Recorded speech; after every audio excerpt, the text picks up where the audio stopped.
What up, Fight World? It's your boy Ego, and I'm back with some more boxing. Now, although we don't know who Floyd Mayweather will be facing next, many speculate, including Khan himself, that it is not going to be Amir Khan, even though he won the poll.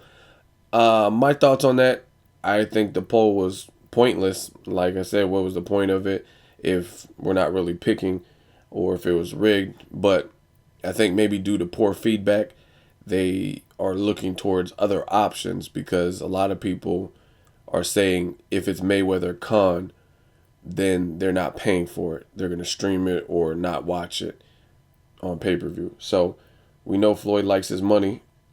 So maybe based on that outcry, he's not going to do it. But the funny thing with that whole situation is a lot of people complained about it, said, "Oh, Khan doesn't deserve it." And I've seen some of the same usernames complain when they think Khan is out of the loop. So Mayweather is mind fucking all of you.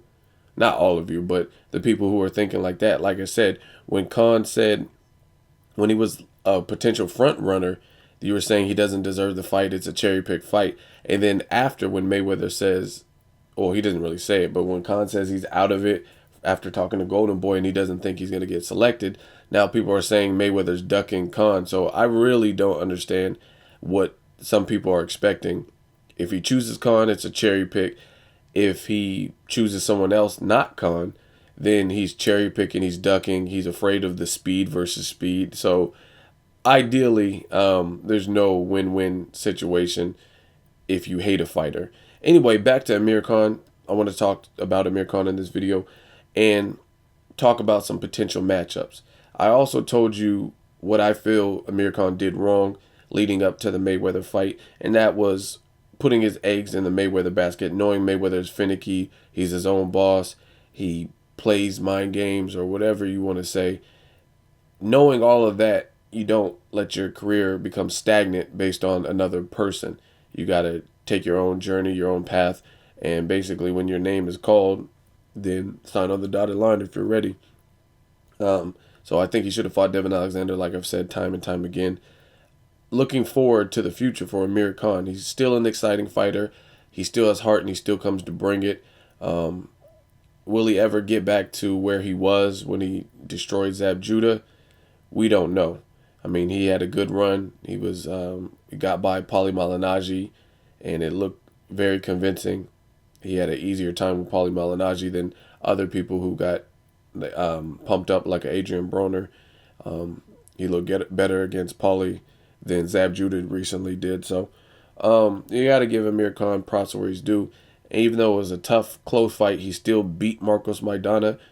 He had to hold on to dear life in the last round, and I think there was some ref help towards the end where Cortez was kind of lulling the action and breaking it up. But needless to say, he still won. He was still victorious. I still think that rematch is a great fight because I feel Marcos Maidana has vastly improved from what he was at that point when Amir Khan fought. But that's not Khan's problem. You can't take it away from Amir Khan how Maidana showed up in that particular fight. But you can't overlook it either. You can't overlook the fact that Maidana, since the Khan fight, since the Eric Morales fight, has looked better since he partnered with Robert Garcia and he's training in Oxnard. He's looked better. I mean, I don't see how you can even dispute that. The Devin Alexander, his first fight at welterweight, was rocky, and it didn't look good. And I'm not talking about Rocky, yo, Adrien, not that Rocky. It was just not a great performance from Chino. And after that, he got with Robert Garcia. The rest is history. He strung up some victories, some good names. Josito Lopez, Broner probably being the biggest name and the biggest victory for him. So I would love to see Amir Khan and Marcos Maidana at 47 with the current state of things. Because again, Amir Khan back then, he was on a win streak. He hadn't been stopped. This was before Peterson. This was before Danny Garcia. And that's when it appeared that Amir Khan was kind of on the B side or the decline after the Lamont Peterson fight. That was a very close fight. A lot of people thought Peterson got the hometown decision, which is arguable. That's fine. I'm okay with that. But then there's no explaining the Danny Garcia loss. That was just a clear-cut loss. Danny Garcia was a last-minute opponent. He wasn't favored to beat Amir Khan, and then he shook up the world by stopping him inside of 4 rounds. When Amir Khan came out looking good, Amir Khan looked very sharp. A lot of people discredit Khan like totally, but I look at it from both sides of the spectrum. The fact of the matter is, he looked good in the fight, just like Pacquiao looked good in the Marquez fight in the fourth one. He got knocked down, but then he came back ferocious, and he was giving it to Marquez for a piece of the fifth and sixth round, I believe it was. So where I have to let the credit stop is you still were stopped. Amir Khan, Pacquiao, you still were stopped. You can look as good as you want, but it doesn't amount to a hill of beans if you lose the fight and you get stopped. I mean, you could, you know what I mean? You could, like, Mickey Bay looked real good against John Molina Jr., but he lost the fight because he got stopped. So, I mean, I can only give so much credit for those situations. But needless to say, Amir Khan did look sharp. He looked good. And he's had some rough performances. The Carlos Molina, that was a good fight for him. But in my opinion, it wasn't a good, it was a tune-up fight. It was what he needed at the time. But it wasn't I'm the top of the, you know what I mean, I'm the cream of the crop. That proves nothing to me. Carlos Molina, that doesn't prove any. You had a light puncher who moved up in weight and was undefeated and had not fought nobody. So that win didn't suggest anything to me. So it was just what he needed for his particular career. And he didn't also prove much to me in the Julio Diaz fight. So basically, Amir Khan is looking to get back in the limelight. He's looking to kind of recreate his experience circa Zab Judah fight with Khan, circa Paulie Malignaggi fight, where he was just absolutely looking very stunning, fast, blistering speed, and he was putting together his punches, and nobody had really penetrated his lack of defense. So the other people they're talking about is a fight with Broner.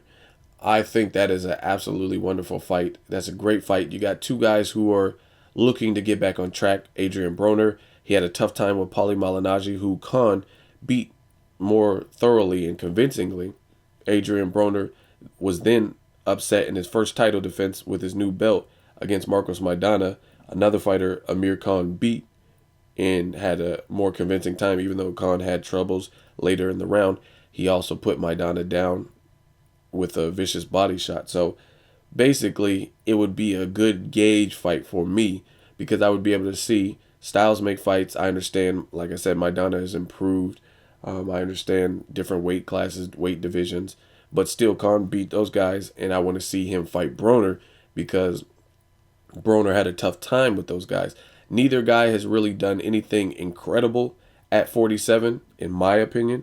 Broner, he had a solid performance against Malignaggi, not that big of a puncher, but he didn't look good against Maidana. He got bull rushed, and it looked like he didn't know how to respond, and he was butt fucking Maidana and all kinds of extra shit. When you're down and someone's really like making it a dogfight, bringing you into the trenches, there's no time for horseplay and like butt fucking and stupid shit, dancing. Like, what are you dancing? What are you celebrating? So this would be a good fight for me to see where Broner truly stands. Now, he'd be going in there against a straight puncher, a good puncher, but not a lethal Maidana, Lucas Matthysse, Gennady Golovkin style puncher, someone who's just KOing everybody. You know what I'm saying? So that would really be able to gauge. We know Amir Khan has heart. Broner showed heart in the Maidana fight as well. They're both young. Even though they're both young, Khan has a better resume, in my opinion. So it would be really good to see where this would really help me assess where both fighters are. Where Khan is he really just past it? And where's Broner? Was it just a fluke in the Maidana fight? And because sometimes I said this before, this analogy, but sometimes in the fight game, one punch or sequence of events can alter the duration of the fight. Kind of like the Denver Broncos in the Super Bowl. They started off on a really bad foot. There was a kick return, and they end up, their special teams like fudged it, fucked it all up, and they end up getting a safety trying to recover the ball. And that really set the tone for the Seahawks. The Seahawks took that momentum and ran with it, just like Marcos Maidana in the Broner fight. He took that momentum and ran with it. He shook Broner up in the first 2 rounds, knocked him down, and he just held that, he held that over Broner for the duration of the fight, and then he ended up knocking him down again. So this is a great fight to me. Both fighters have speed.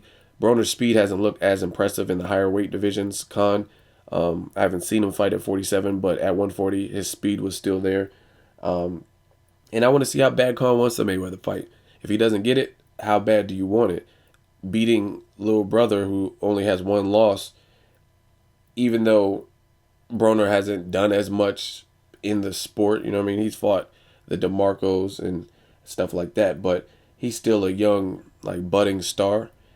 It would still be a great name because he's a recognizable face. He's a recognizable name in the sport of boxing. So victories like that, today's fan, they don't really care. A lot of the fans, they base your wins based on who they know. Like, a lot of people will give credit to Andre Ward for fighting a Gennady Golovkin and beating him, even though there could be a person like Chad Dawson who has done more in the sport and has more experience in a pro level than Gennady Golovkin. But if Andre Ward beat Triple G, they'll give Ward more credit because they recognize Triple G maybe more than they do a Kessler or Chad Dawson or somebody. And that's just the nature of the beast. So I think it would be, if Khan can beat Broner, it's a good win for him. Again, Broner has a fan base and a following.